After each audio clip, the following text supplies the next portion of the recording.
Good morning, everybody. I'm Kishore Panikkar, architect and partner, co-founder at a firm called Architecture Red, based out of Chennai.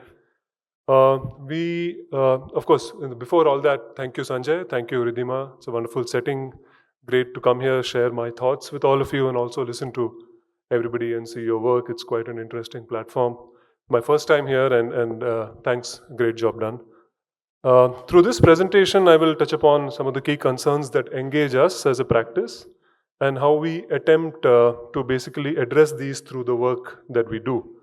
Ours is a practice that works across various scales. We do master planning, we do urban design, we also do apartment buildings and houses. And we believe that the larger issues of a city or a neighborhood strongly influence projects and people at a much smaller scale as well. The world today is more and more an urban world. Population studies show us that across the globe, people are moving from rural areas to urban centers. The more advanced Western countries, seen in the red circles here, already have over 75% of their population living in cities. The number is between 50 and 75% in some countries in South America, Africa, the Far East, and Eastern Europe, while it is under 50% but growing fast in large parts of Asia and Africa. Globally, the trend is clear. As our population continues to grow, the percentage of people living in urban centers across the world has been steadily increasing. As World War II ended, less than 30% of the world's population was living in urban centers. Today, it's almost doubled to 56. Many cities in India, this number will be close to 70% by the time we reach 2050. India is no different. Cities offer a means of escape from poverty for millions of Indians. Daily, thousands of people pour into our cities in search of better opportunities and for a better quality of life. India's growth in urban population as a percentage of its overall population has also mirrored the global trend. From around 17% in 1960, today Indian cities house over 35% of our population. And while India's total population is growing at an annual rate of around 0.9%, our urban population is growing at almost 3 times that rate at 2.4%. Thus, it becomes imperative for us as designers of human habitats and environments to critically look into the quality of the cities of the future. What kind of a quality of life are our cities offering to the citizens of the future? The impact of our cities can be summed up best in the words of Danish architect and urban designer Dan Gell, and I quote, "First we shape our cities and then they shape us," unquote. Here in India, how are we shaping our cities? And how do you think these cities will shape us? In most Indian cities, rapid urbanization has led to expansion of urban boundaries without any proper planning framework. This in turn has resulted in an explosion of banal architecture, poor infrastructure, and above all, a lack of meaningful and accessible green spaces for the public. It's a pretty common sight to see rows and rows of cookie-cutter buildings arranged in neat lines while completely missing out on meaningful open spaces, courtyards, or parks for the people who inhabit these soulless buildings. It is architecture like this that is increasingly taking over our smaller cities and towns, leaving our urban fabric devoid of life, variety, and vibrancy. It is interesting to see in comparison, though, how cities around the world have handled this issue of density.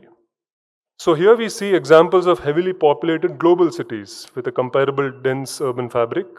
Let's look at New York, Tokyo, Singapore, and Bombay. And these cities present a very similar character when it comes to density, seen from a very high vantage point. However, once we take a closer look at how neighborhoods in these cities are planned, the results of better planning become more apparent. One can start seeing the clear emphasis on urban green space and their connectivity with building blocks. One metric to understand the real quality of life in a city is to understand the amount of urban green space it offers to each of its residents. It's no surprise that the most vibrant, magnetic, and successful cities are the ones that are able to provide for a decent amount of open space per person to its citizens. New York provides almost 29 square meters of urban green space per person, while even a city as densely populated as Tokyo manages almost 6 square meters per person. Closer home, thanks to mandating green spaces into its city planning guidelines, Singapore offers a generous 66 square meters of urban green space per person. On the other hand, Bombay does abysmally poorly with only 1.24 square meters of green space per capita. The World Health Organization recommends 25 square meters ideally and a minimum of 9 square meters of urban green space per person in cities to ensure a holistic and fulfilling quality of life. Many cities in India are under 5 meters per person, which is way, way below the minimum WHO recommendation itself. So, how do we as architects respond to this challenge? Most of the issues we spoke of so far are related to planning and policy matters. However, the reality is that most architects work with private developers in smaller plots in the city. Also, most cities are already so densely built out that introducing open spaces in any meaningful way, integrated with residential areas and accessible to people, is challenging. So, the question we seek to answer is, as practitioners working within limited sites and with limited mandates, are we just helpless bystanders to the degradation of our cities? Or can we try and make a difference through design? Our studio attempted to answer these questions through our design explorations for Rainforest, a residential apartment project in Trivandrum in Kerala. The client's a local developer. He approached us with a design brief to design a multi-story residential apartment building on almost a 1 acre site within a very dense urban neighborhood in Trivandrum in Kerala. As per a report, the urban green space per person for the city of Trivandrum is approximately 2.2 square meters per person, which is again way below the minimum of 9 square meters that WHO stipulates. And the site and its immediate context does not present any meaningful public urban green space which the residents could walk to. The large swath of green space that you see very close to the site is the governor's house, which is, for obvious reasons, not accessible to the public. The site is located in already a very well-developed residential neighborhood. Adjacent to the site were multi-story apartment buildings, and that meant that the building that we were to design would sit in close proximity to tall buildings, preventing the residents, especially at the lower levels, from having any meaningful engagement with the outside.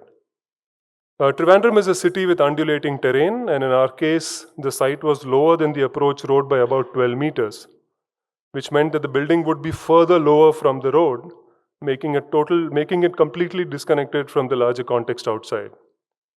So how could we then reimagine this engagement of the residents with such a site and context? How could the design overcome these constraints so that the residents have a better living experience?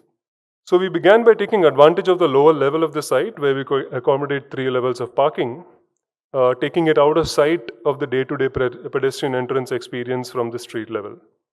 So this brought the ground plane up to the street level, where we now had a choice to make.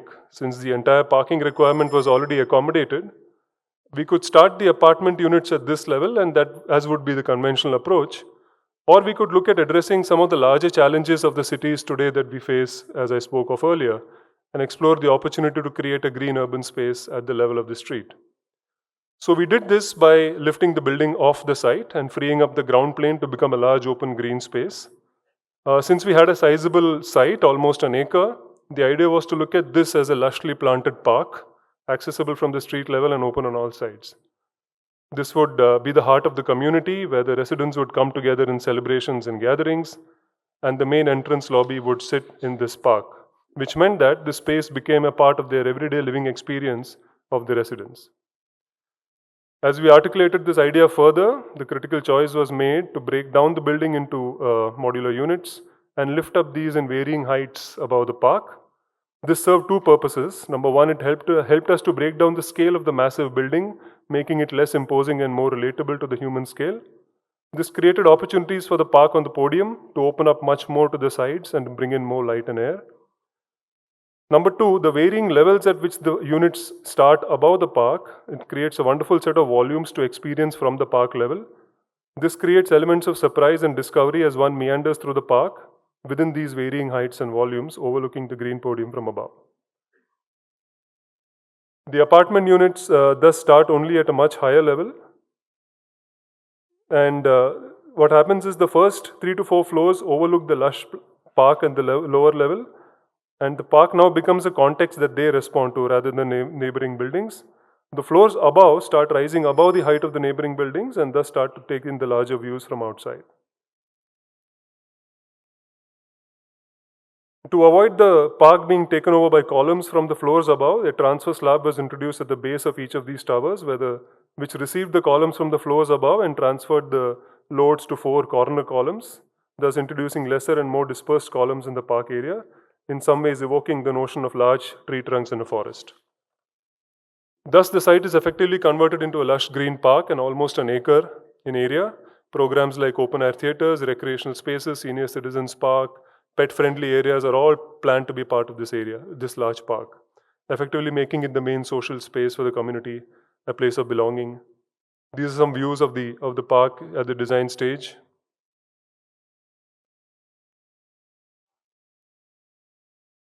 And how does this respond to the larger planning goals that we laid out in the beginning?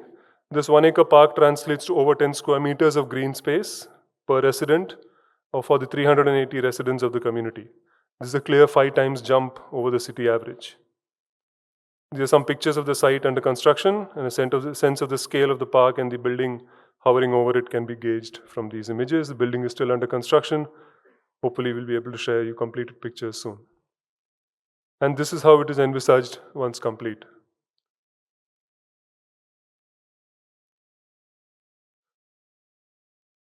And I cannot find a more apt way to conclude this talk than quote this great line by the great Charles Correa. And I quote, "For there is much more to housing than just building houses." Thank you.